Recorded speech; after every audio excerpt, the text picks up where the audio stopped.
Right, well, since we just got a take on cement, let's turn the spotlight on the cement space. The first half of the year has been a washout. However, the hope is the second half of the year will be good. So we'll, in a short while from now, we'll have Mr. Sandeep, the MD and CEO of Birla Corp, who joins us, as well as Mangesh Bhadang, the Senior Vice President at Centrum, who joins us. Mangesh, let's come across to you first.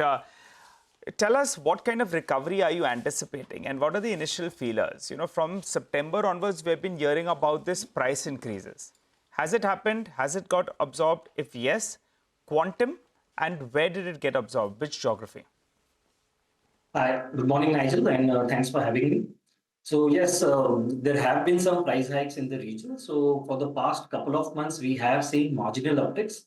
But I have to say that the attempts are there from the companies to increase the pricing, and we might see even in the month of October there would be at least couple of rounds of increases.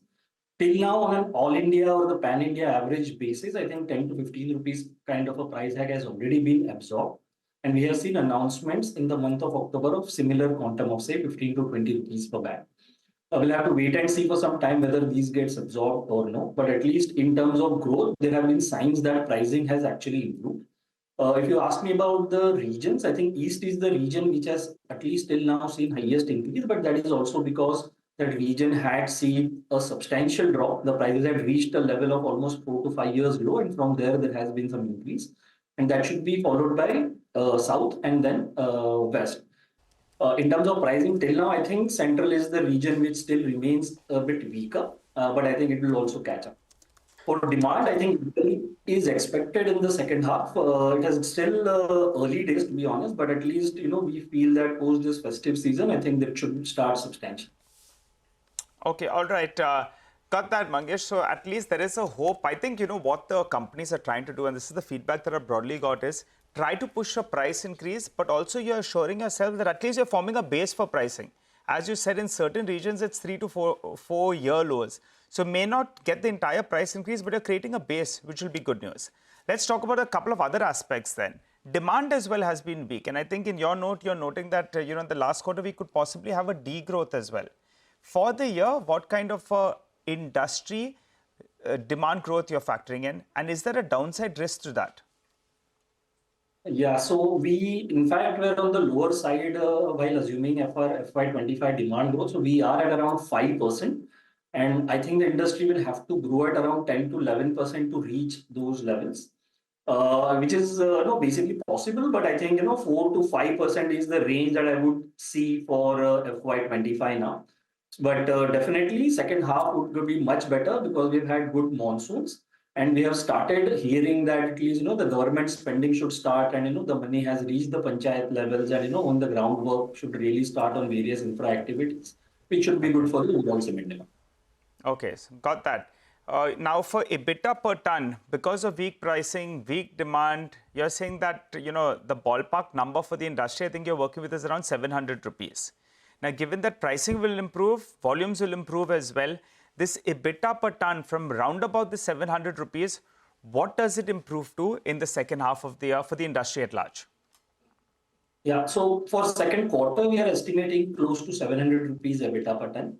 And what we feel is that if you extrapolate the current prices to most of the cement companies' earnings, I think they are at around 950 right now.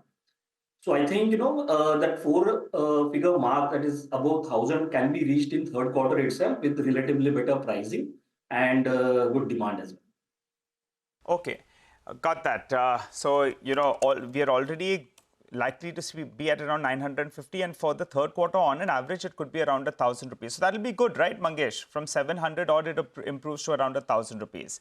Let's talk about some inorganic growth, Mangesh.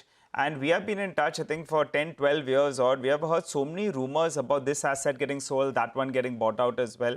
The problem is in the last 2 years, actually, many of these assets and many of these deals have actually taken place.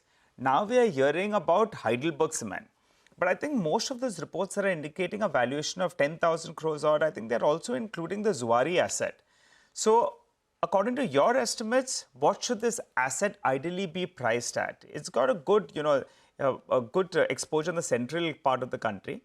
But what kind of an EV per ton would you think this asset gets sold at, if at all it does get sold? So if I have to do reverse calculation at 10,000 crores, if I include both the assets, that is Zuari as well as Heidelberg, the value comes to around 82.5 dollars EV per ton. And I think it's a fair value for the assets given the size as well as, so somewhere between 80 to 90 is the one wherein the companies, if you purchase at this price, they can generate 12 to 13% kind of ROCs. At current prices, in fact, ROCs could be lower, but assuming that some efficiencies get built in, some pricing premium gets captured, some synergies get developed, and then your return ratios improve.